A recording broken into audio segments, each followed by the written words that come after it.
Chilli powder, ಸಖತ್ ಖಾರ ಬಣ್ಣ ಮತ್ತು ರುಚಿ ಆಚಿ ಚಿಲ್ಲಿ ಪೌಡರ್. ಪತ್ನಿ ವಿಜಯಲಕ್ಷ್ಮಿಗೆ ಅಶ್ಲೀಲ ಕಾಮೆಂಟ್ ಪ್ರಕರಣ, ಕಿಡಿಗೇಡಿಗಳ ಪತ್ತೆಗೆ 3 ವಿಶೇಷ ತಂಡಗಳನ್ನ ರಚನೆ ಮಾಡಲಾಗಿದೆ.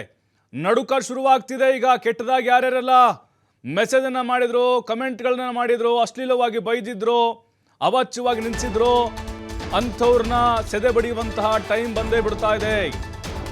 ಸುಮ್ಮನೆ ಬಿಡಲ್ಲ, ಬಹಳ ಗಂಭೀರವಾಗಿ ತೆಗೆದುಕೊಂಡಿದ್ದಾರೆ ಸಿಸಿಬಿ ಅವರು. 3 ಸ್ಪೆಷಲ್ ಟೀಮ್ಗಳು ರೆಡಿ ಮಾಡಿದ್ದಾರೆ. CCB cyber crime 3 ತಂಡಗಳಿದ್ದಾವೆ. ಮೆಟಾಗೆ ಪತ್ರ ಬರೆದಿದ್ದಾರೆ. ಮೆಟಾನ ಎಲ್ಲವನ್ನು ಕೂಡ ನಿರ್ವಹಣೆ ಮಾಡುತ್ತೆ. ಅಶ್ಲೀಲ ಕಮೆಂಟ್ ಹಾಕಿದ ಖಾತೆಗಳ ಮಾಹಿತಿ ನೀಡುವಂತೆ ಪತ್ರವನ್ನ ಬರೆದಿದ್ದಾರೆ. 18 ಸೋಷಿಯಲ್ ಮೀಡಿಯಾ ಖಾತೆಗಳ ವಿವರ ನೀಡುವಂತೆ ಪತ್ರ ಹೋಗಿದೆ. ಕೆಲ ಕಿಡಿಗೇಡಿಗಳ ಮಾಹಿತಿಯನ್ನ ಸೈಬರ್ ಕ್ರೈಮ್ ಪೊಲೀಸರು ಕಲೆ ಹಾಕಿದ್ದಾರೆ. ಕಿಡಿಗೇಡಿಗಳ ಗುರುತು, ವಿಳಾಸವನ್ನ ಪತ್ತೆ ಹಚ್ಚಿ ಹುಡುಕಾಡ್ತಾ ಇದ್ದಾರೆ. IP ಅಡ್ರೆಸ್ಸು, ಸರ್ವರ್ ಮೂಲಕ ಕೆಲವರ ಮಾಹಿತಿಯನ್ನು ಕೂಡ ಕಲೆ ಹಾಕಿದ್ದಾರೆ. ಪೊಲೀಸರ ಈ ಶೋಧ ವಿಚಾರ ತಿಳಿದು ಕೆಲವರು ನಾಪತ್ತೆ ಆಗಿಬಿಟ್ಟಿದ್ದಾರೆ. ಹೆಸರೇ ಇಲ್ಲ. ಕೆಲವರು ಆಲ್ರೆಡಿ ಅಕೌಂಟ್ಗಳನ್ನು ಡಿಲೀಟ್ ಮಾಡಿ ಹಾಕಿದಾರಂತೆ. ಬಂಧನದ ಭೀತಿಯಿಂದ ಕೆಲವೊಬ್ಬರು ತಲೆಮರೆಸ್ಕೊಂಡಿದ್ದಾರೆ. ಇನ್ನೊಬ್ಬರು ಯಾರೋ ಒಬ್ಬ ಆಲ್ರೆಡಿ ಕ್ಷಮೆ ಕೂಡ ಕೇಳಿದ್ದಾನೆ ಬಹಿರಂಗವಾಗಿ, ನನ್ನ ಕ್ಷಮಿಸಿಬಿಡಿ ಅಂತೇಳಿ. ಆಲ್ಮೋಸ್ಟ್ ಪೋಸ್ಟ್ಗಳನ್ನು ಕೂಡ ಡಿಲೀಟ್ ಮಾಡಿದಾರಂತೆ, ಅಕೌಂಟ್ಗಳನ್ನು ಕೂಡ ಅಳಿಸಿ ಹಾಕಿದಾರಂತೆ. ನೋಡಿ, ಭಯ ಅನ್ನೋದು ಹೆಂಗೆ ಇರುತ್ತೆ ಅಂಥೇಳಿ ಕೆಲವೊಬ್ರು ಅಂದ್ಕೊಂಡಿರ್ತಾರೆ, ನಾನು ಯಾರಿಗೂ ಹೆದರಲ್ಲ, ನಾನು ಟ್ರೋಲ್ ಮಾಡ್ತೀನಿ ಅಥವಾ ಬ್ಯಾಡಾಗಿ ಕಮೆಂಟ್ ಹಾಕ್ತೀನಿ, ನಂದೇನು ಮಾಡೋಕ್ಕಾಗಲ್ಲ, ಬ್ಯಾಡ ಎಲ್ಲ ವರ್ಡ್ಸ್ಗಳನ್ನ ಯೂಸ್ ಮಾಡಿ ಸವಾಲು ಹಾಕ್ತಾ ಇರ್ತಾರೆ. ಈಗ ನಮ್ಮ CCB ಕ್ರೈಮ್ ಪೊಲೀಸರಿದ್ದಾರಲ್ವಾ, 3 ತಂಡಗಳು ರಚನೆ ಮಾಡಿದ್ದಾರೆ. ಮೆಟಾಗೆ ಪತ್ರ ಹೋಗಿದೆ. ಎಲ್ಲವೂ ಕೂಡ ಇರುತ್ತಲ್ಲಿ ಮೆಟಾದಲ್ಲಿ. ನಾವೇನೇನು ಮಾಡ್ತೀವಿ, ನಮ್ಮ ಹಣೆ ಬರ ಎಲ್ಲ ಅವ್ರ ಹತ್ರ ಇರುತ್ತೆ. ಹಾಗಾಗಿನೇ ಈಗ 18 ಸೋಷಿಯಲ್ ಮೀಡಿಯಾ ಖಾತೆಗಳಿದ್ವಲ್ಲ, ಅದರಲ್ಲಿ ಕೆಲವೊಂದಿಷ್ಟನ್ನು ಹೆಸರಿಲ್ಲದೆ ಡಿಲೀಟ್ ಮಾಡಿ ಹಾಕಿದಾರಂತೆ. ಜೊತೆಗೆ ಕೆಲವೊಬ್ಬರು ಅಬ್ಸ್ಕ್ಯಾಂಡ್ ಆಗಿದ್ದಾರಂತೆ. ಈಗ ರಮ್ಯಾಗೆ ಬ್ಯಾಡ್ ಕಮೆಂಟ್ ಮಾಡಿದ್ರಲ್ಲ ದರ್ಶನ್ ಫ್ಯಾನ್ಸು, ಅವ್ರನ್ನ ಮದ್ದು ಒಳಗೆ ಹಾಕಿದ್ರು, ಇನ್ನೂ ಜೈಲಲ್ಲಿದ್ದಾರೆ. ಹಂಗೆ ನಮ್ಮ ಪರಿಸ್ಥಿತಿ ಆಗುತ್ತೆ ಅಂತ ಈಗ ಅವ್ರಿಗೆ ಆತಂಕ ಶುರುವಾಗಿದೆ. ಖಂಡಿತ ನಮಗನ್ನಿಸ್ತಾ ಇದೆ CCBಯ ಕ್ರೈಮ್ ಬ್ರಾಂಚ್ ಪೊಲೀಸರು ಖಂಡಿತ ಅವರನ್ನು ಪತ್ತೆ ಹಚ್ಚಿಸ್ತಾರೆ ಅಂತೇಳಿ. ಆಗಬೇಕು, ಕ್ರಮ ಆಗಬೇಕು.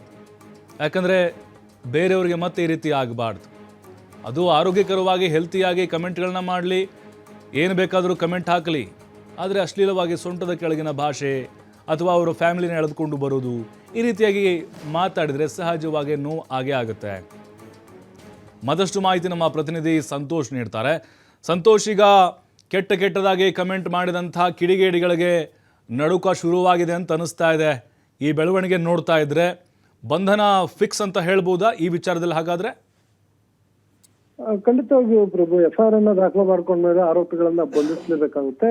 ಸೊ ಅದಕ್ಕಾಗಿ ಈಗಾಗಲೇ ಸೈಬರ್ ಪೊಲೀಸರು ಮುಂದಾಗಿರುವಂತದ್ದು. ಸೈಬರ್ನ ಏನು ಎಕ್ಸ್ಪರ್ಟ್ಸ್ ಗಳೇನಿರ್ತೋ ಅವರ ಮುಖಾಂತರ ಒಂದಿಷ್ಟು ಮಾಹಿತಿಯನ್ನ ಕಲೆ ಹಾಕಿದ್ರೆ 18 IP ಅಡ್ರೆಸ್ಗಳು ಇವ್ರು ಏನ್ ಕೊಟ್ಟಿದ್ದಾರೆ ಅದನ್ನು ಹೊರತುಪಡಿಸಿ ಇತರ ಒಂದಿಷ್ಟು ಅಕೌಂಟ್ಸ್ ಗಳು ಕೂಡ ಪತ್ತೆ ಮಾಡ್ತಾ ಇರುವಂತದ್ದು. ಆ ಎಲ್ಲ ಅಕೌಂಟ್ ಗಳನ್ನ ತೆಗೆದುಕೊಂಡು ಅದರ ಮೂಲ ಕಂಪನಿ ಮಾತೃ ಸಂಸ್ಥೆ ಏನಿರುತ್ತೆ ಅಲ್ಲಿಗೆ ಪತ್ರಗಳನ್ನ ಬರೆಯುವಂತದ್ದು. ಅವ್ರಿಗೆ ಪತ್ರಗಳನ್ನ ಬರೆದು ಈ ಅಕೌಂಟ್ ಗಳ ಡೀಟೇಲ್ ಅಂದ್ರೆ ಯಾರು ಯೂಸ್ ಮಾಡ್ತಾರೆ, ಯಾರು ಹ್ಯಾಂಡಲ್ ಮಾಡ್ತಾ ಇರುವಂತ ID-ಗಳು ಇವು ಅಂತ ಹೇಳಿ ಆ ಎಲ್ಲ ಮಾಹಿತಿಗಳನ್ನ ಬರೀತಾ ಇರುವಂತದ್ದು. ಮೆಟಾ ಇರ್ಬೋದು, ಫೇಸ್ಬುಕ್ ಇರ್ಬೋದು, ಇನ್ಸ್ಟಾಗ್ರಾಮ್ ಇರ್ಬೋದು, ಹೀಗೆ ಬೇರೆ ಬೇರೆ ಸೋಷಿಯಲ್ ಮೀಡಿಯಾಗಳು ಏನಿದೆ ಅದರ ಮಾತೃ ಸಂಸ್ಥೆಗಳಿಗೆ ಈಗಾಗಲೇ ಪತ್ರಗಳನ್ನು ಕೂಡ ಇವರು ಬರೀತಾ ಇರುವಂತದ್ದು. ಮತ್ತೊಂದು ಕಡೆ ಇವರ ಸೈಬರ್ ಎಕ್ಸ್ಪರ್ಟ್ಸ್ ಗಳೇನಿದ್ದಾರೆ ಅವ್ರನ್ನ ಬಳಸ್ಕೊಂಡು ಸಿಬ್ಬಂದಿಯ ಮುಖಾಂತರ IP ಅಡ್ರೆಸ್ಗಳನ್ನ ಪತ್ತೆ ಮಾಡ್ತಾ ಇರುವಂತದ್ದು. ಎಲ್ಲೆಲ್ಲಿ ಆಗ್ತಾ ಇದಾವೆ, ಎಲ್ಲ ಬೆಂಗಳೂರಿನಿಂದ ಆಗಿರುವಂತಲ್ಲ, ಬೇರೆ ರಾಜ್ಯಗಳಿಂದನ, ಬೇರೆ ಜಿಲ್ಲೆಗಳಿಂದನ, ಯಾವ್ಯಾವ ಕಡೆಯಿಂದ ಆಗಿದೆ ಅನ್ನೋ ಮಾಹಿತಿಗಳನ್ನು ಕೂಡ ಕಲೆ ಹಾಕ್ತಾ ಇದ್ದಾರೆ. ಸಾಕಷ್ಟು ಮಾಹಿತಿಗಳು ಈಗಾಗಲೇ ಕಲೆ ಹಾಕಿರುವಂತದ್ದು. ಅದ್ರ ಜೊತೆಗೆ ಆರೋಪಿಗಳನ್ನ ಬಂಧನವನ್ನು ಮಾಡ್ಲಿಕ್ಕೆ ಒಂದಿಷ್ಟು ಸಮಯಾವಕಾಶ ಬೇಕಾಗುತ್ತೆ. ಸೊ ಯಾಕಂತಂದ್ರೆ ಹಿಂದೆ ನಾವು ರಮ್ಯಾ ಕೇಸಲ್ಲಿ ನೋಡಿದ್ವಿ, ಆರೋಪಿಗಳೆಲ್ಲಕ್ಕೂ ಊರ್ ಬಿಟ್ಟು ಪರಾರಿ ಆಗಿರುವಂತದ್ದು. ಯಾಕಂದ್ರೆ ಹಿಂದೆ ಇನ್ಸಿಡೆಂಟ್ ಆದಾಗ ರಮ್ಯಾ ನೀಡಿದಂತ ದೂರಿಗೆ ಸಂಬಂಧಪಟ್ಟಾಗೆ ಸುಮಾರು 14 ಜನ ಆರೋಪಿಗಳನ್ನು ಕೂಡ ಬಂಧಿಸಿದ್ರು. ಅವಾಗ ಉಳಿದ ಆರೋಪಿಗಳು ಊರ್ ಬಿಟ್ಟು ತಲೆಮರೆಸ್ಕೊಂಡು ಎಸ್ಕೇಪ್ ಆಗಿ ಪರಾರಿಯಾಗಿದ್ದಂಥವ್ರು ತಿಂಗಳ ಗಂಟಲೆ ಕಾಲ ಯಾರು ಕೂಡ ಮನೆ ಸೇರಿಲ್ಲ. ಇನ್ನೂ ಕೂಡ ಅದೇ ರೀತಿ ಆಗುವಂತ ಸಾಧ್ಯತೆಗಳಿರುತ್ತೆ. ಯಾಕೆಂತ ಹೇಳಿದ್ರೆ ಪೊಲೀಸರ ಮೇಲೆ ನಿಗಾ ಇಟ್ಟಿರ್ತಾರೆ. ಎಲ್ಲೇ ಹೋದ್ರು ಕೂಡ ಅವ್ರನ್ನ ಬಂಧಿಸ್ತಾರೆ ಮತ್ತು ಅದ್ರ ಮಾಹಿತಿಯನ್ನ ತೆಗೆದುಕೊಡ್ತಾರೆ. ಸೋಷಿಯಲ್ ಮೀಡಿಯಾಗಳು ಆಕ್ಟಿವ್ ಆದ್ರೆ ಸಾಕು, ಆ ಬಗ್ಗೆ ಯಾವಾಗ್ಲೂ ಟ್ರ್ಯಾಕ್ ಅಲ್ಲಿ ಇರ್ತಾರೆ, ತಕ್ಷಣ ಮಾಹಿತಿ ಕೂಡ ಇವರಿಗೆ ಬರುತ್ತೆ. ಇದನ್ನ ಆಧಾರವಾಗಿ ಇಟ್ಕೊಂಡು ಈಗಾಗಲೇ ಸೈಬರ್ ಪೊಲೀಸರು ಆರೋಪಿಗಳ ಹಿಂದೆ ಬಿದ್ದಿರುವಂತದ್ದು. ಯಾವಾಗ ಯಾರೆಲ್ಲ ಇದನ್ನ ಮಾಡಿದ್ದಾರೆ, ಉದ್ದೇಶಪೂರ್ವಕವಾಗಿ ಮಾಡಿದ್ದಾರೆ ಅನ್ನೋ ಎಲ್ಲಾ ಮಾಹಿತಿಗಳು ಕೂಡ ಅವರ ಬಂಧನದ ಬಳಿಕ ವಿಚಾರಣೆ ವೇಳೆ ಹೊರಬರುವಂತದ್ದು. ಪ್ರಭು, ಅಂದ್ರೆ ಸಂತೋಷ್, ಕೆಲವೊಬ್ರು ನಾವು ಇನ್ಸ್ಟಾಗ್ರಾಮ್ ಅಲ್ಲಿ ನೋಡ್ತಾ ಇರ್ತೀವಿ, ನನ್ಗೇನು ಮಾಡೋಕ್ಕಾಗಲ್ಲ, ನನ್ನ ಎಲ್ಲೇ ಇದ್ರೂ ಪತ್ತೆ ಹಚ್ಚಕ್ಕಾಗಲ್ಲ, ಅತಳ ವಿತಳ ಪಾತಾಳದಲ್ಲಿದ್ದರೂ ಕೂಡ ನನ್ನ ಐಡಿಯನ್ನು ಕಂಡುಹಿಡಕ್ಕಾಗಲ್ಲ ಅಂತ ಕೆಲವೊಬ್ಬರು ಸವಾಲು ಹಾಕಿರುವಂಥ ಉದಾಹರಣೆಗಳು ಕೂಡ ನಾವು ನೋಡಿದ್ವಿ. ಹಾಗಾಗಿನೇ ಈಗ ಮೆಟಾಕ್ ಪತ್ರ ಬರೆದಿದ್ದಾರಲ್ವಾ, ಅಂದರೆ ಹೆಂಗೆ ಪರ್ಟಿಕ್ಯುಲರ್ ಆಗಿ ಇವರೇ ಅಂತ ಹೆಂಗೆ ಐಡೆಂಟಿಫೈ, ಅಂದರೆ ನಂಬರ್ ಮುಖ ಟ್ರೇಸ್ ಮಾಡ್ತಾರೆ? ಯಾಕಂದರೆ ಆಲ್ಮೋಸ್ಟ್ ಆಲ್ ಬೇರೆ ಫೋಟೋ ಹಾಕಿರ್ತಾರೆ ಅಥವಾ ಬೇರೆ ನಂಬರ್ ಕೊಟ್ಟಿರ್ತಾರೆ, ಹೆಂಗಿರುತ್ತೆ ಅಂತಿದು? ಪ್ರಭು, ಯಾವ IP ಅಡ್ರೆಸ್ಗಳಂತ ನಾವೇನ್ ಹೇಳ್ತೀವಿ, ಸರ್ವರ್ ಎಲ್ಲಿರುತ್ತೆ, IP ಅಡ್ರೆಸ್ ಎಲ್ಲಿರುತ್ತೆ, ಯಾರು ಅದನ್ನ ಕ್ರಿಯೇಟ್ ಮಾಡ್ತಾರೆ, ಎಲ್ಲಿಂದ ಕ್ರಿಯೇಟ್ ಆಗುತ್ತೆ, ಇವೆಲ್ಲವೂ ಕೂಡ ಸಾಫ್ಟ್ವೇರ್ ಡಿಸೈನ್ ಮಾಡಿದಂತ ಮಾತೃ ಸಂಸ್ಥೆಗೆ ಎಲ್ಲ ಮಾಹಿತಿಗಳು ಅದು ಇದ್ದೇ ಇರುತ್ತೆ. ಹೀಗಾಗಿ ಅದನ್ನು ಯಾರು ಬಳಕೆಯನ್ನ ಮಾಡ್ತಿದ್ದಾರೆ ಮತ್ತೆ ಯಾರಿಗೆ ಗೊತ್ತಿರುತ್ತೆ ಮತ್ತೆ ಎಲ್ಲಿಂದ ಆಗಿದೆ ಅನ್ನೋದ್ರ ಬಗ್ಗೆ ಕೂಡ ಮಾಹಿತಿಗಳಿರುತ್ತೆ. ಅದರ ಜೊತೆಗೆ ಪ್ರತಿ ಯಾವುದೇ ಒಂದು ಸೋಷಿಯಲ್ ಮೀಡಿಯಾನ ಮಾಡುವಾಗ ಅದಕ್ಕೆ ಆದ ಒಂದು ಮೇಲ್ ಐಡಿಗಳನ್ನ ಇಲ್ಲ ಯಾವ ಮೊಬೈಲ್ಗಳಿಂದ ಮಾಡಿದ್ರೆ ಆ ಮೊಬೈಲ್ನ ನಾವು ಏನೋ ಆಂಡ್ರಾಯ್ಡ್ ಮೊಬೈಲ್ಗಳನ್ನ ಅಪ್ಗ್ರೇಡ್ ಮಾಡುವಾಗ ಅದಕ್ಕೆ ಮೇಲ್ ಐಡಿಗಳನ್ನ ಕೊಟ್ಟಿರ್ತಾರೆ. ಹೀಗಾಗಿ ಯಾರೇ ಮಾಡಿದ್ರು ಕೂಡ ಅದರ ಮಾಹಿತಿ ಅವರ ಮೂಲ ಮಾತೃ ಸಂಸ್ಥೆಗಳಿರುತ್ತೆ. ಅದಕ್ಕೋಸ್ಕರ ಅವರಿಗೆ ಪತ್ರಗಳನ್ನ ಬರೆದಿರುವಂತ ಅವರು ಅಲ್ಲಿಂದ ಅದನ್ನ ಡಿಟೆಕ್ಟ್ ಮಾಡಿ ಒಂದಿಷ್ಟು ಮಾಹಿತಿಗಳನ್ನ ವರದಿಯನ್ನ ಇವರು ಕೊಡ್ತಾರೆ. ಆ ವರದಿಯನ್ನ ಆಧಾರವಾಗಿ ಇಟ್ಕೊಂಡು ಯಾವ ಫೋನ್ ನಂಬರ್ ನಲ್ಲಿ ಅವು ಆಕ್ಟಿವ್ ಆಗಿರ್ತವೆ. ಈಗೇನು ಫೋನ್ ನಂಬರೇ ಬೇಕು ಅಂತೆಲ್ಲ ಅದರದ್ದು ಏನು ಮೊಬೈಲ್ಗಳು ಸಿಕ್ಕರೆ ಸಾಕು, ಅದರ ಮೊಬೈಲ್ ಆಕ್ಟಿವ್ ಆದ ಆ ನಂಬರ್ಗಳ ಮುಖಾಂತರ ಕೂಡ ಅವರು ಪತ್ತೆ ಮಾಡುವಂತಷ್ಟು ಸೈಬರ್ ಎಕ್ಸ್ಪರ್ಟ್ಸ್ಗಳು ಇರುವಂತದ್ದು. ಹೀಗಾಗಿ ಆ ಎಲ್ಲಾ ಮಾಹಿತಿಯನ್ನ ಅಲ್ಲಿ ಕೊಟ್ಟಿದ್ದಾರೆ. ಆ ಮಾಹಿತಿ ಬಂದ ನಂತರ ಅಂದ್ರೆ ಇವರ ಪತ್ರಕ್ಕೆ ವಾಪಸ್ ಉತ್ತರ ಬಂದ ನಂತರ ಆರೋಪಿಗಳು ಯಾರು ಏನು ಅನ್ನೋದ್ರ ಬಗ್ಗೆ ಗೊತ್ತಾಗುತ್ತೆ. ತಕ್ಷಣ ಅವ್ರನ್ನ ಬಂಧಿಸುವಂತ ಕೆಲಸ ಇರುತ್ತೆ. ಇನ್ನು ಕೆಲವರು ಅವ್ರದೇ ಆದ ಏನೋ ಸೋಷಿಯಲ್ ಮೀಡಿಯಾ ಐಡಿಗಳಿಂದ ಅಕೌಂಟ್ಗಳಿಂದ ಕಾಮೆಂಟ್ ಮಾಡಿರುವಂತದ್ದು ಅವ್ರನ್ನ ಸುಲಭವಾಗಿ ಪೊಲೀಸರು ಪತ್ತೆ ಮಾಡಿ ಅವ್ರನ್ನ ಬಂಧಿಸುವ ಕೆಲಸವನ್ನ ಮಾಡುವಂತದ್ದು. ಪ್ರಭು, ಸಂತೋಷ್, ಇಲ್ಲಿ ಏನಾದರೂ ಈಗ ಸುದೀಪ್ ಮತ್ತು ದರ್ಶನ್ ಫ್ಯಾನ್ಸ್ ವಾರ್ ನಾವು ನೋಡ್ತಾ ಇದ್ವಿ ಕಮೆಂಟ್ಗಳ ಸೆಕ್ಷನ್ಗಳು ನೋಡಿದಾಗ, ಹಾಗಾಗಿ ಪರ್ಟಿಕ್ಯುಲರಿ ಆ ಒಬ್ಬ ನಟನ ಏನಾದರೂ ಫ್ಯಾನ್ಸ್ಗಳು ಆಗಿದ್ದೇ ಆದರೆ ಮತ್ತೆ ಕಿಚ್ಚು ಹೊತ್ಕೊಳ್ಬೋದಾ ಅಂತೇಳಿ ದೊಡ್ಡ ಮಟ್ಟಕ್ಕೆ ಹೋಗ್ಬೋದಾ ಹೇಗೆ ಅನ್ನೋದು? ಯಾರೇ ಫ್ಯಾನ್ಸ್ ಆದ್ರೂ ಕೂಡ ಇಲ್ಲಿ ಯಾರು ನಟರು ಬಂದ ನೀವು ಈ ರೀತಿಯಾಗಿ ಕಮೆಂಟ್ ಮಾಡಿ ಅಂತ ಏನು ಅವರು ಹಾಕಿ ಅಂತ ಯಾರಿಗೂ ಕೂಡ ಹೇಳಿಲ್ಲ.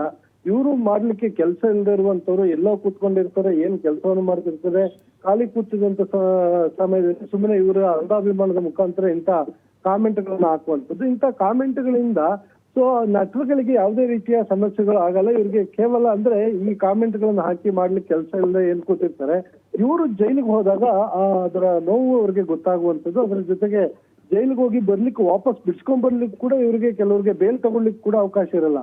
ರಮ್ಯಾ ಅವರ ಕೇಸ್ನಲ್ಲಿ ಕೂಡ ನಾವು ನೋಡಿದ್ವಿ, ಒಂದಿಷ್ಟು ಜನಕ್ಕೆ ಬೇಲ್ ತಗೊಳ್ಲಿಕ್ಕೆ ಕೂಡ ಆಗದೆ ಒದ್ದಾಡಿ ಜೈಲಿನಲ್ಲಿ ಇರುವಂತದ್ದನ್ನು ಕೂಡ ನಾವು ಗಮನಿಸಿದ್ವಿ. ಅದೇ ರೀತಿಯಾಗಿ ಇವ್ರಿಗೆ ಏನಾಗುತ್ತೆ ಮುಂದೆ ಕಾನೂನಿನ ಅಡಿಯಲ್ಲಿ ಏನ್ ಕ್ರಮಗಳು ಜರುಗಿಸುತ್ತೆ ಅನ್ನೋ ನಾಲೆಡ್ಜ್ಗಳು ಕೂಡ ಈ ಸೋಷಿಯಲ್ ಮೀಡಿಯಾದಲ್ಲೇ ಕಾಮೆಂಟ್ ಹಾಕೋರ್ಗೆ ಇರೋದಿಲ್ಲ. ಹೀಗಾಗಿ ಗ್ರಾಮೀಣ ಭಾಗದಲ್ಲಿ ಸುಮ್ಮನೆ ಎಲ್ಲ ಕೂತ್ಕೊಂಡು ನೋಡುವಂಥದ್ದು ಅಂಧಾಭಿಮಾನ. ಬೆಂಗಳೂರಿಂದ ಪೊಲೀಸರು ನಮ್ಮೂರಿಗೆ ರಾಯಚೂರಿಗೆಲ್ಲಿ ಬರ್ತಾರೆ, ಬಳ್ಳಾರಿಗೆಲ್ಲಿ ಬರ್ತಾರೆ, ಬೆಳಗಾವಿಗೆಲ್ಲಿ ಬರ್ತಾರೆ ಅನ್ನೋ ಒಂದು ಇದ್ರಲ್ಲಿ ಇರ್ತಾರೆ. ಸೊ ಪೊಲೀಸರಿಗೆ ಈ ಮಾಹಿತಿಯನ್ನ ಹುಡುಕ್ತಾ ಹೋದಂತ ಸಂದರ್ಭದಲ್ಲಿ ಗೊತ್ತಾಗುತ್ತೆ. ಆದ ತಕ್ಷಣ ವಶಕ್ಕೆ ಪಡ್ಕೊಂಡಾಗ ಸೊ ಅಲ್ಲಿ ಗೊತ್ತಾಗುವಂಥದ್ದು. ಅಂದ್ರೆ ಎಷ್ಟೇ ನಾವು ಪೊಲೀಸರನ್ನ ಯಾಮಾರಿಸ್ಬೋದು, ಇಲ್ಲ ಗೊತ್ತಾಗದ ರೀತಿಯಲ್ಲಿ ನಾವು ಮಾಡ್ಬೋದು, ಸೊ ಏನ್ ಬೇಕಾದ್ರೂ ಹಾಕ್ಬೋದು ಅಂತ ಹೇಳಿದ್ರು ಹಾಕಿದ್ರು. ಪೊಲೀಸರು ಅದನ್ನ ಪತ್ತೆ ಮಾಡ್ತಾರೆ, ಬಂದಿಸ್ತಾರೆ. ಇದರಿಂದ ನಟರಿಗೆ ಯಾರು ಕೂಡ ಇಲ್ಲ, ದರ್ಶನ್ ಫ್ಯಾನ್ಸ್ ಇರ್ಲಿ ಇಲ್ಲ ಸುದೀಪ್ ಫ್ಯಾನ್ಸ್ ಇರ್ಲಿ, ಅವ್ರು ಯಾರಿದ್ರು ಕೂಡ ಬಂಧನ ಮಾಡ್ತಾರೆ. ಇದರಲ್ಲಿ ದರ್ಶನ್ಗೂ ಯಾವುದೇ ಲಾಸ್ ಇಲ್ಲ, ಸುದೀಪ್ಗೂ ಕೂಡ ಯಾವುದೇ ಲಾಸ್ ಇಲ್ಲ. ಅವ್ರು ಯಾರು ಕೂಡ ಬಂದು ಸೋಷಿಯಲ್ ಮೀಡಿಯಾದಲ್ಲಿ ಈ ರೀತಿಯಾಗಿ ಬ್ಯಾಡ್ ಕಮೆಂಟ್ ಗಳನ್ನ ಹಾಕಿ ಒಬ್ರಿಗೆ ಹರ್ಟ್ ಮಾಡಿ ಇಲ್ಲ ಒಬ್ಬರನ್ನ ತೇಜೋವಧ ಮಾಡಿ ಒಬ್ಬರ ಮಾನಕ್ಕೆ ಇಲ್ಲ ಗೌರವಕ್ಕೆ ಧಕ್ಕೆ ತಗೊಂಡ್ಬನ್ನಿ ಅಂತ ಎಲ್ಲೂ ಕೂಡ ಹೇಳಿಲ್ಲ. ಈ ರೀತಿ ಆಗಬಾರದು ಅಂತ ಹಿಂದೆ ಕೂಡ ಸಾಕಷ್ಟು ಜನ ನಟರು ನಟಿಯರು ಕೂಡ ಮಾತನಾಡಿದ್ದು ಕೂಡ ನಾವು ನೋಡಿದ್ವಿ. ಹೀಗಾಗಿ ಯಾರೇ ಹಾಕಿದ್ರು ಕೂಡ ಅಂತವ್ರನ್ನ ಬಂಧಿಸುವಂತ ಕೆಲಸವನ್ನು ಸೈಬರ್ ಪೊಲೀಸರು ಮಾಡ್ತಾ ಇರುವಂತದ್ದು. ಪ್ರಭು, ಥ್ಯಾಂಕ್ ಯು ಸಂತೋಷ್ ಮಾಹಿತಿಗಾಗಿ.